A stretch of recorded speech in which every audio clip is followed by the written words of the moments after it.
Capítulo 15. Bobaton e Durmstrang.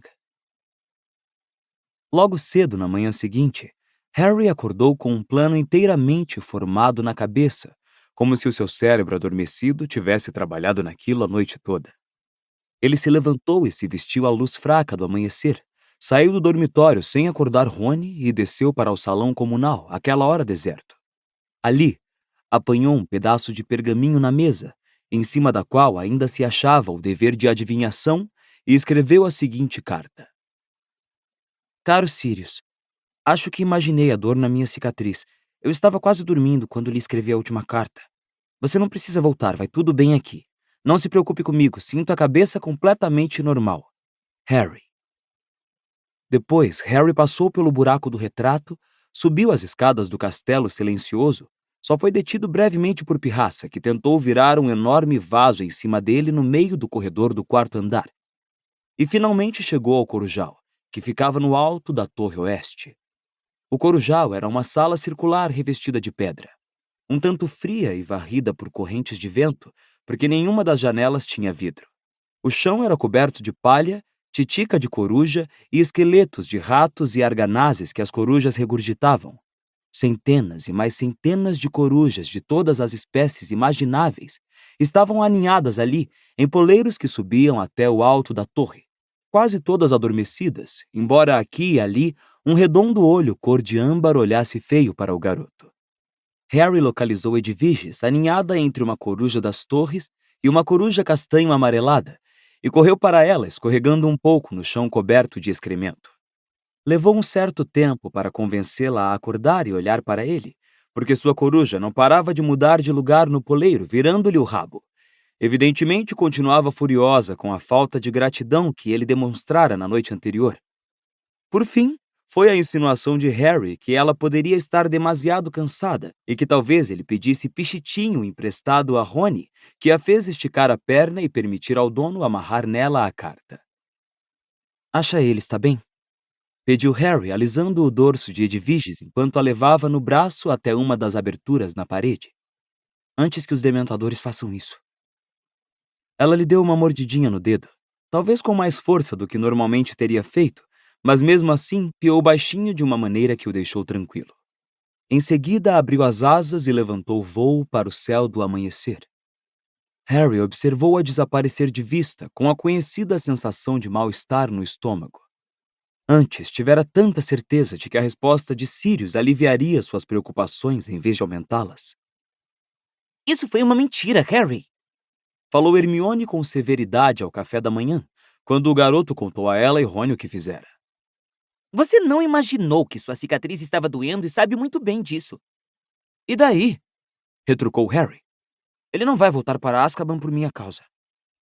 Esquece, disse Rony com aspereza a Hermione, quando ela abriu a boca para continuar a discussão. E uma vez na vida, a garota atendeu ao amigo e se calou. Harry fez o que pôde para não se preocupar com Sirius nas semanas seguintes. É verdade que não conseguia deixar de olhar para os lados ansiosamente toda manhã, quando as corujas chegavam trazendo o correio, e tarde da noite, antes de dormir, tinha horríveis visões em que Sirius era encurralado pelos dementadores em alguma rua escura de Londres. Mas entre um momento e outro ele tentava não pensar no padrinho. Desejou que ainda tivesse o quadribol para distraí-lo. Nada dava tão certo para uma cabeça preocupada quanto um treino exaustivo. Por outro lado, as aulas estavam se tornando cada vez mais difíceis e exigindo que se esforçasse mais do que nunca, principalmente a de defesa contra as artes das trevas. Para surpresa dos alunos, o professor Moody anunciara que ia lançar a maldição Impérios sobre cada um deles, a fim de demonstrar o seu poder e verificar se conseguiam resistir aos seus efeitos. Mas, se o senhor disse que é ilegal, professor? Perguntou Hermione, incerta, quando Moody afastou as carteiras com um movimento amplo da varinha, deixando uma clareira no meio da sala. O senhor disse que usá-la contra outro ser humano era... Dumbledore quer que vocês aprendam qual é o efeito que ela produz em uma pessoa.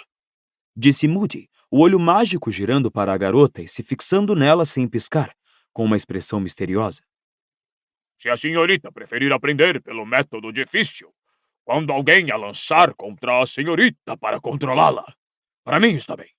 A senhorita está dispensada da aula. Pode se retirar.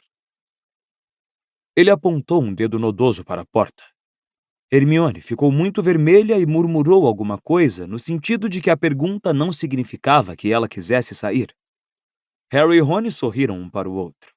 Eles sabiam que Hermione preferia beber pus de bubotúberas do que perder uma lição daquela importância.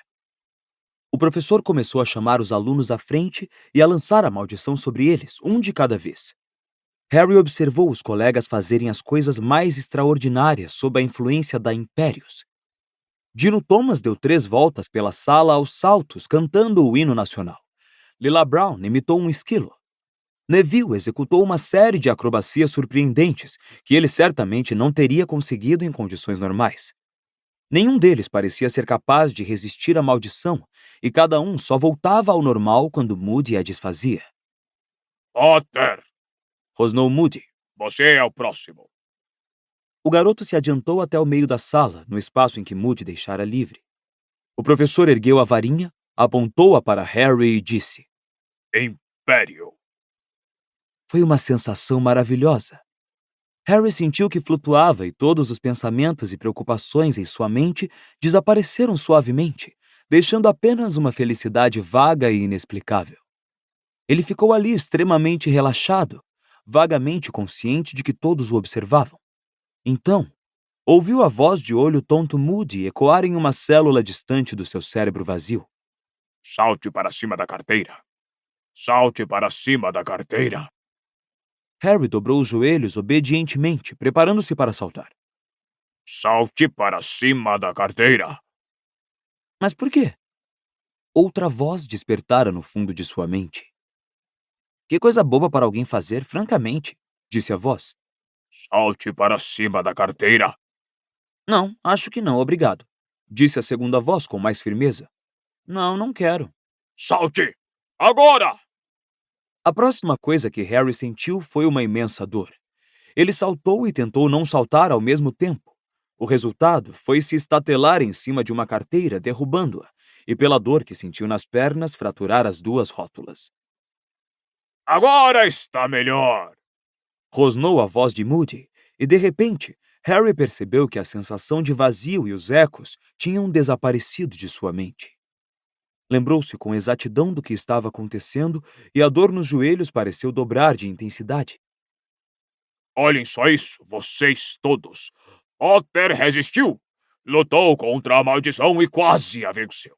Vamos experimentar de novo, Potter, e vocês prestem atenção. Observem os olhos dele. É onde vocês vão ver.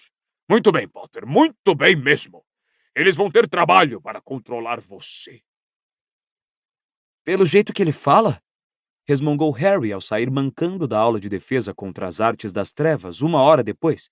Moody insistira que Harry mostrasse do que era capaz 4 vezes seguidas, até o garoto conseguir resistir inteiramente à maldição. A gente poderia pensar que vai ser atacado a qualquer momento.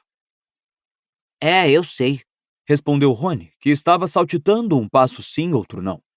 Tivera muito mais dificuldade com a maldição do que Harry, embora Moody lhe garantisse que os efeitos passariam até a hora do almoço. Falando em paranoia, Rony espiou nervosamente por cima do ombro para verificar se estavam mesmo fora do campo de audição de Moody e continuou. Não me admira que tenham ficado contentes em se livrar dele no ministério. Você ouviu quando ele contou ao Simas o que fez com a bruxa que gritou "Bu" atrás dele no dia 1º de abril? E quando é que a gente vai ler como resistir à maldição Impérios com todo o resto que tem para fazer? Todos os alunos do 4º ano haviam notado que decididamente houvera um aumento na quantidade de deveres exigida deles neste trimestre. A professora Minerva explicou o porquê, quando a turma gemeu particularmente alto à vista do dever de transfiguração que ela passava. Vocês agora estão entrando numa fase importantíssima da sua educação em magia, disse ela, os olhos faiscando perigosamente por trás dos óculos quadrados. O exame para obter os níveis ordinários em magia estão se aproximando. Mas não vamos fazer exames de nivelamento até a 5ª série, exclamou Dino Thomas, indignado. Talvez não, Thomas, mas me acredite, Vocês precisam de toda a preparação que puderem obter. A senhorita Granger foi a única aluna desta turma que conseguiu transformar um porco-espinho em uma almofadinha de alfinetes razoável. Eu talvez possa lhe lembrar, Thomas, que a sua almofadinha ainda se encolhe de medo quando alguém se aproxima dela com um alfinete. Hermione, que tornara a corar, parecia estar fazendo um esforço enorme para não parecer cheia de si demais. Harry e Rony acharam muita graça quando a professora Trelawney lhes disse que tinham tirado a nota máxima no dever da aula anterior de adivinhação. Ela leu longos trechos das predições que eles fizeram, comentando a impassível aceitação dos horrores que os aguardavam. Mas os garotos não acharam tanta graça quando ela pediu que fizessem outra projeção para dali a 2 meses. Eles tinham quase esgotado as ideias para catástrofes. Entre mentes, o professor Binns, o fantasma que ensinava a história da magia, mandou-os escrever ensaios semanais sobre a revolta dos duendes no século XVIII. O professor Snape estava obrigando-os a pesquisar antídotos. A turma levou o dever a sério porque ele insinuou que talvez envenenasse um deles antes do Natal, para ver se o antídoto que encontrassem faria efeito. O professor Flitwick lhes pedira que lessem mais 3 livros em preparação para a aula de feitiços convocatórios. E até Hagrid aumentara a carga de trabalho de seus alunos. Os explosivins estavam crescendo em um ritmo excepcional, dado que ninguém ainda descobrira o que comiam. Hagrid estava encantado e, como parte da pesquisa, sugeriu que fossem à sua cabana em noites alternadas para observar os bichos e tomar notas sobre seu extraordinário comportamento. Eu não vou, disse Draco Malfoy com indiferença, quando o professor fez essa proposta com ar de Papai Noel tirando um brinquedo muito vistoso do saco. Já vejo bastante dessas nojeiras durante a aula, obrigado. O sorriso desapareceu do rosto de Hagrid. Você vai fazer o que eu mando. Rosnou ele. Ou vou arrancar uma folha do livro do professor Moody. Ouvi falar que você ficou muito bem de Doninha Malfoy. Os alunos da Grifinória deram grandes gargalhadas. Malfoy enrubesceu de raiva, mas pelo visto, a lembrança do castigo de Moody ainda era suficientemente dolorosa para impedi-lo de responder. Harry, Ron e Hermione voltaram para o castelo no fim da aula muito animados. Ver Hagrid desmoralizar Malfoy era particularmente gostoso, porque no ano anterior o garoto se esforçara ao máximo para fazer com que Hagrid fosse despedido. Quando chegaram ao saguão de entrada, viram-se impedidos de prosseguir pela aglomeração de alunos que havia ali, em torno de um grande aviso afixado ao pé da escadaria de mármore.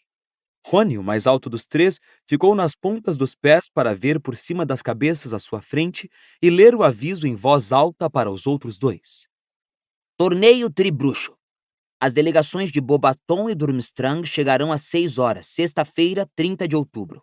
As aulas terminarão 1 hora antes. Genial! Exclamou Harry. É poções a última aula de sexta-feira. Snape não terá tempo de envenenar todos nós. Os alunos devem guardar as mochilas e os livros em seus dormitórios e se reunir na entrada do castelo para receber os nossos hóspedes antes da festa de boas-vindas. É daqui a 1 semana! Exclamou Ernesto Macmillan da Lufa-Lufa, saindo da aglomeração, os olhos brilhando. Será que o Cedrico sabe? Acho que vou avisar a ele. Cedrico? Repetiu Rony sem entender enquanto Ernesto saía apressado. Diggory, disse Harry. Ele deve estar inscrito no torneio. Aquele idiota, campeão de Hogwarts? Disse Rony quando abria um caminho pelo ajuntamento de alunos para chegar à escadaria. Ele não é idiota, você simplesmente não gosta dele porque ele derrotou a Grifinória no quadribol. Disse Hermione. Ouvi falar que é realmente um bom aluno e é monitor.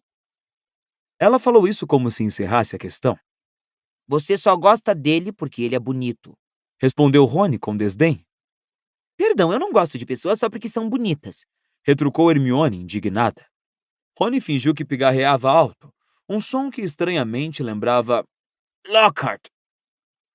A fixação do aviso no saguão de entrada teve um efeito sensível nos moradores do castelo. Durante a semana seguinte, parecia haver um assunto nas conversas onde quer que Harry fosse: o torneio Tribruxo. Os boatos voavam de um aluno para outro como um germe excepcionalmente contagioso. Quem ia tentar ser o campeão de Hogwarts? Que é que o torneio exigia? E em que os alunos de Bobaton e Durmstrang se diferenciavam deles? Harry notou também que o castelo estava sofrendo uma faxina mais do que rigorosa.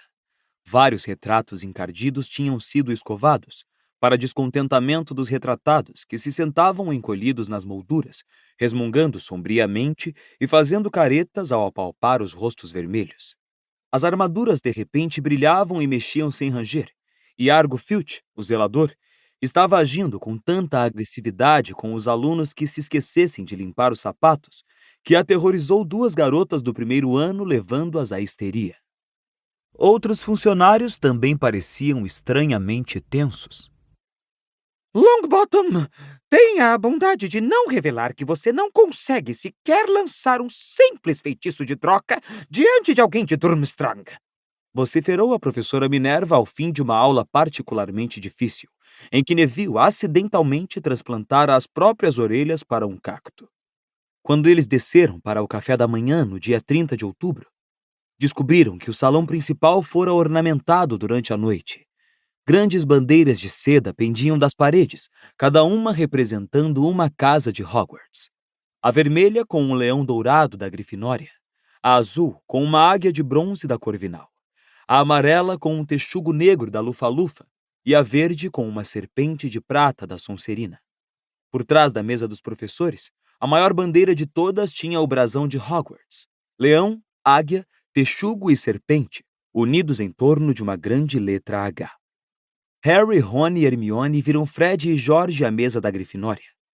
Mais uma vez, e muito anormalmente, os dois estavam sentados à parte dos demais e conversavam em voz baixa. Rony se encaminhou para os dois. "É chato, sim", dizia George sombriamente a Fred. "Mas se ele não quer falar conosco pessoalmente, temos que lhe mandar uma carta, ou enfiá-la na mão dele. Ele não pode ficar nos evitando para sempre." Quem é que está evitando vocês? Perguntou Rony, sentando-se ao lado deles. Gostaria que fosse você, disse Fred, mostrando-se irritado com a interrupção. Que é chato? Perguntou Rony a Jorge. Ter um babaca metido feito você como irmão, disse Jorge. Vocês já tiveram alguma ideia para o torneio tribruxo? Perguntou Harry. Continuaram pensando como vão tentar se inscrever? Perguntei a McGonagall como é que os campeões são escolhidos, mas ela não quis dizer. Respondeu Jorge com amargura. Só me disse para calar a boca e continuar transformando o meu raccoon. Fico imaginando quais vão ser as tarefas, disse Rony pensativo. Sabe, aposto que poderíamos dar conta. Harry e eu já fizemos coisas perigosas antes. Não na frente de uma banca de juízes, isso vocês não fizeram, disse Fred. McGonagall disse que os campeões recebem pontos pela perfeição com que executam as tarefas. Quem são os juízes? Perguntou Harry. Bem, os diretores das escolas participantes sempre fazem parte da banca, disse Hermione, e todos a olharam surpresos. Porque os 3 ficaram feridos durante o torneio de 1792, quando um basilisco que os campeões deviam capturar saiu destruindo tudo. Ela notou que todos a olhavam e disse com o seu costumeiro ar de impaciência quando via que ninguém mais lera os mesmos livros que ela. Está tudo em Hogwarts, uma história. Embora, claro, esse livro não seja 100% confiável. Uma história revista de Hogwarts seria um título mais preciso, ou então uma história seletiva e muito parcial de Hogwarts que aborda brevemente os aspectos mais desfavoráveis da escola. Do que é que você está falando? Perguntou Rony, embora Harry soubesse o que vinha pela frente. Elfos domésticos, disse Hermione em voz alta, comprovando que Harry acertara. Nenhuma vez em mais de 1000 páginas, Hogwarts, uma história, menciona que somos todos coniventes com a opressão de centenas de escravos. Harry sacudiu a cabeça e se concentrou nos ovos mexidos. A falta de entusiasmo dele e de Rony não conseguiu refrear a decisão de Hermione de obter justiça para os elfos domésticos. Era verdade que os dois tinham pagado os 2 cicles pelo distintivo do FALE, mas só o tinham feito para fazê-la calar-se. Os cicles, no entanto, tinham sido gastos em vão. Se produziram algum efeito, foi o de tornar Hermione ainda mais vociferante. A garota andava atormentando os dois desde então, primeiro para usarem o distintivo, depois para persuadirem outros a fazer o mesmo, e ela também passara a caminhar pela sala comunal da Grifinória todas as noites, encostando os colegas na parede e sacudindo a latinha de coleta debaixo do nariz deles. Vocês têm consciência de que os seus lençóis são trocados, as lareiras acesas, as salas de aula limpas e a comida preparada por um grupo de criaturas mágicas que não recebem salário e são escravizadas? Ela não parava de lembrar a todos com veemência. Alguns colegas, como Neville, tinham pagado só para Hermione parar de fazer cara feia para eles. Alguns pareceram ligeiramente interessados no que a garota tinha a dizer, mas relutavam a assumir um papel mais ativo no movimento. Muitos encaravam a coisa toda como piada. Rony agora contemplou o teto, que banhava a todos com um sol de outono, e Fred fingiu-se extremamente interessado no bacon que havia em seu prato. Os gêmeos tinham se recusado a comprar um distintivo do FALE. George, no entanto, chegou mais para perto de Hermione. Escuta aqui, Hermione. Você já foi à cozinha? Não, claro que não. Respondeu a garota secamente. Nem posso imaginar que os alunos devam. Bom, nós já fomos, Disse George, indicando Fred. várias vezes para afanar comida. E encontramos os elfos. E eles estão felizes. Acham que têm o melhor emprego do mundo. É porque eles não têm instrução e sofrem lavagem cerebral. Começou Hermione acaloradamente, mas suas palavras seguintes foram abafadas pelo ruído de asas que vinha do alto, anunciando a chegada das corujas com o correio. Harry ergueu os olhos e na mesma hora avistou Edviges que voava em sua direção. Hermione parou de falar abruptamente. Ela e Rony observaram a coruja ansiosos, enquanto a ave batia as asas rapidamente para descer e pousar no ombro de Harry. Depois fechou-as e estendeu a perna, cansada. Harry desamarrou a resposta de Sirius e ofereceu a Edviges suas aparas de bacon, que ela comeu grata. Então, verificando que Fred e George estavam absortos em novas discussões sobre o torneio tribruxo, Harry leu a carta de Sirius aos cochichos para Rony e Hermione. Não me convenceu, Harry. Estou de volta ao país e bem escondido. Quero que me mantenha informado de tudo que estiver acontecendo em Hogwarts. Não use Edviges, troque de corujas e não se preocupe comigo. Cuide-se. Não esqueça do que lhe disse sobre a cicatriz. Sirius. Por que é que você precisa trocar de corujas? Perguntou Rony em voz baixa. Edviges chamará muita atenção. Respondeu Hermione na mesma hora. Ela se destaca. Uma coruja muito branca que fica voltando para o lugar em que ele está escondido. Quero dizer, ela não é um pássaro nativo, não é mesmo? Harry enrolou a carta e guardou-a dentro das vestes, se perguntando se estaria se sentindo mais ou menos preocupado do que antes. Supunha que o fato de Sirius ter conseguido voltar sem ser apanhado já era muito. Tampouco podia negar que a ideia de que seu padrinho estava mais próximo era reconfortante. Pelo menos não teria que esperar tanto por uma resposta todas as vezes que lhe escrevesse.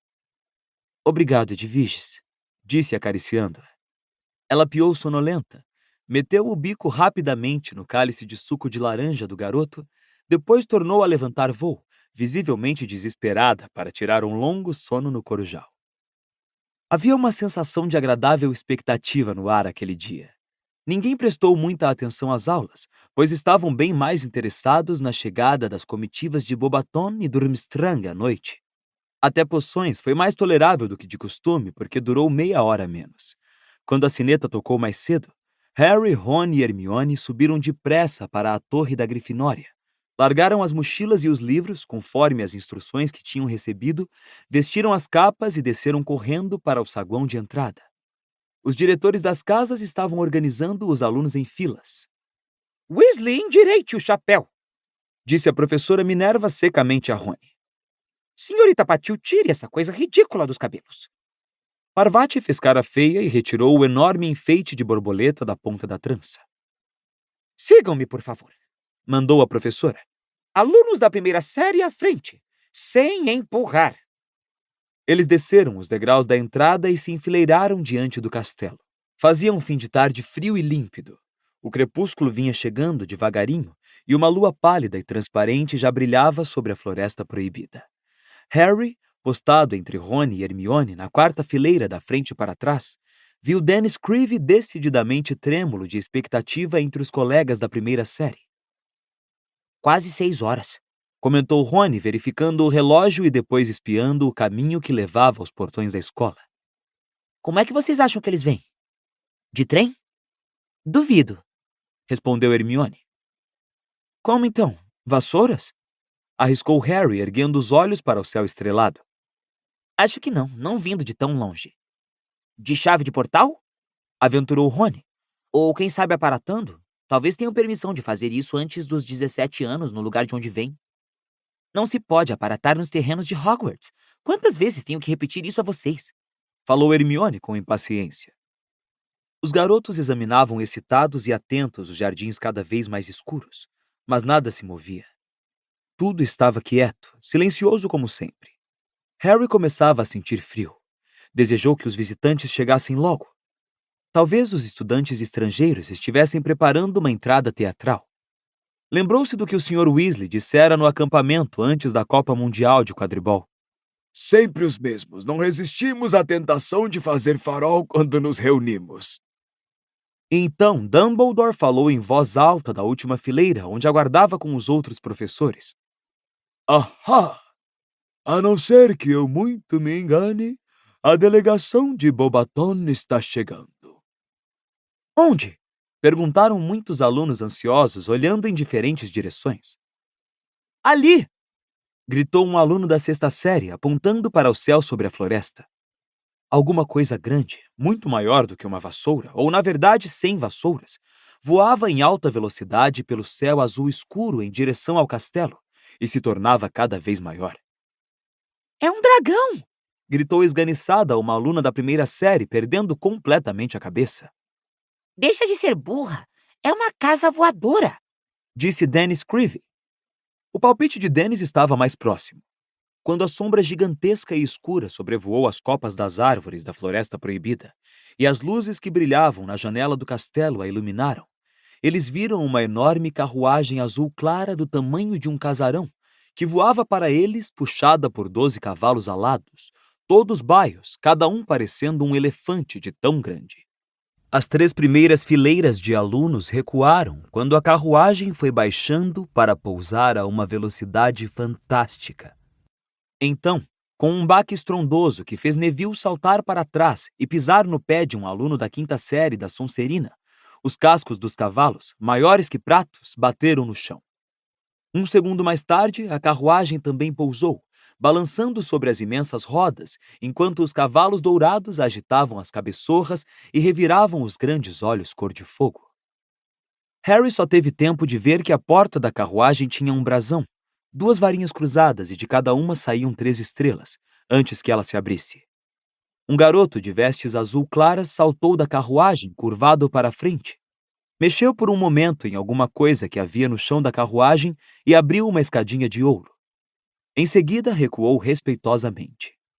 Então, Harry viu um sapato preto e lustroso sair de dentro da carruagem. Um sapato do tamanho de um trenó de criança, acompanhado quase imediatamente pela maior mulher que ele já vira na vida. O tamanho da carruagem e dos cavalos ficou imediatamente explicado. Algumas pessoas exclamaram. Harry só vira até então uma pessoa tão grande quanto essa mulher, Hagrid. Ele duvidou de que houvesse 2 centímetros de diferença na altura dos dois. Mas por alguma razão, talvez simplesmente porque estava habituado a Hagrid, esta mulher, agora ao pé da escada, que olhava para as pessoas que a esperavam de olhos arregalados, parecia ainda mais anormalmente grande. Ao entrar no círculo de luz projetado pelo saguão de entrada, ela revelou um rosto bonito de pele morena, grandes olhos negros que pareciam líquidos e um nariz um tanto bicudo. Seus cabelos estavam puxados para trás e presos em um coque na nuca. Vestia-se da cabeça aos pés de cetim negro e brilhavam numerosas opalas em seu pescoço e nos dedos grossos. Dumbledore começou a aplaudir. Os estudantes, acompanhando a deixa, prorromperam em palmas, muitos deles nas pontas dos pés, para poder ver melhor a mulher. O rosto dela se descontraiu em um gracioso sorriso e ela se dirigiu a Dumbledore, estendendo a mão faiscante de anéis. O diretor, embora alto, mal precisou se curvar para beijar-lhe a mão. Minha cara Madame Maxime, disse. Bem-vinda a Hogwarts. Dumbledore, disse Madame Maxime com uma voz grave. Espero encontrá-lo de boa saúde. Excelente, obrigado, respondeu Dumbledore. Mes alunos. disse Madame Maxime, acenando descuidadamente uma de suas enormes mãos para trás. Harry, cuja atenção estivera focalizada inteiramente em Madame Maxime, reparou então que uns 12 garotos e garotas, todos pelo físico no fim da adolescência, haviam descido da carruagem e agora estavam parados atrás de Madame Maxime. Eles tremiam de frio, o que não surpreendia, pois suas vestes eram feitas de finíssima seda e nenhum deles usava capa. Alguns tinham enrolado echarpes e chales na cabeça. Pelo que Harry pôde ver de seus rostos, estavam à enorme sombra de sua diretora. Eles olhavam para o castelo com uma expressão apreensiva. Karkaroff já chegou? Perguntou Madame Maxime. Deve estar aqui a qualquer momento, disse Dumbledore. Gostaria de esperar aqui para recebê-lo ou prefere entrar para se aquecer um pouco? Me aquecer, acho. Mas os cavalos... O nosso professor de trato das criaturas mágicas ficará encantado de cuidar deles, disse Dumbledore, assim que terminar de resolver um probleminha que ocorreu com alguns de seus outros protegidos. Explosivins, murmurou Rony para Harry, rindo-se. Mes corcéis exigem um tratador forte, disse Madame Maxime, com uma expressão de dúvida quanto à capacidade de um professor de trato das criaturas mágicas em Hogwarts para dar conta da tarefa. Eles são muito fortes. Posso lhe assegurar que Hagrid poderá cuidar da tarefa, disse o diretor, sorrindo. Ótimo, disse Madame Maxime, fazendo uma ligeira reverência. Por favor, informe a esse Hagrid que os cavalos só bebem whisky de Anne Malte. Farei isso, disse Dumbledore, retribuindo a reverência. Venham, disse Madame Maxime imperiosamente aos seus alunos, e o pessoal de Hogwarts se afastou para deixá-lo subir os degraus de pedra. De que tamanho você acha que os cavalos de Durmstrang vão ser? Perguntou Seamus Finnegan, esticando-se por trás de Lila e Parvati para falar com Harry e Rony. Bom, se eles forem maiores do que esses, nem Hagrid vai ser capaz de cuidar deles, comentou Harry. Isto é, se ele já não foi atacado pelos explosivins. Qual será o problema com eles? Talvez tenham fugido, arriscou Rony, esperançoso. Ai, não diz uma coisa dessas, falou Hermione com um arrepio. Imaginem aqueles bichos soltos pela propriedade.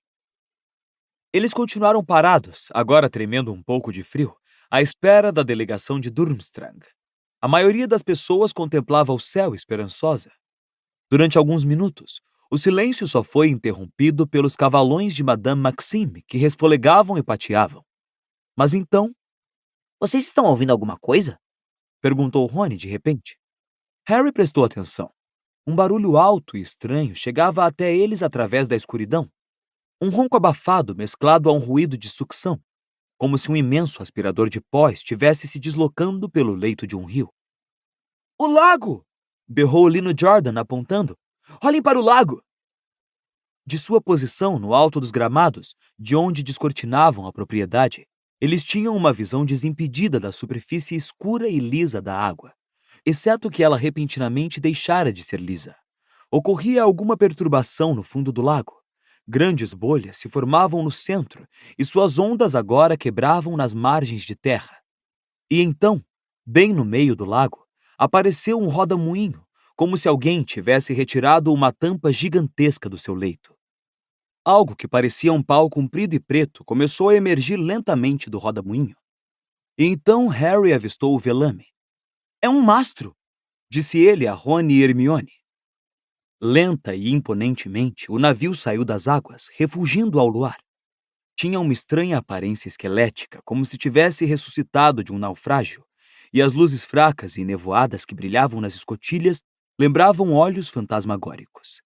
Finalmente, com uma grande espalhação de água, o navio emergiu inteiramente, balançando nas águas turbulentas, e começou a deslizar para a margem. Alguns momentos depois, ouviram a âncora ser atirada na água rasa e o baque surdo de um pranchão ao ser baixado sobre a margem.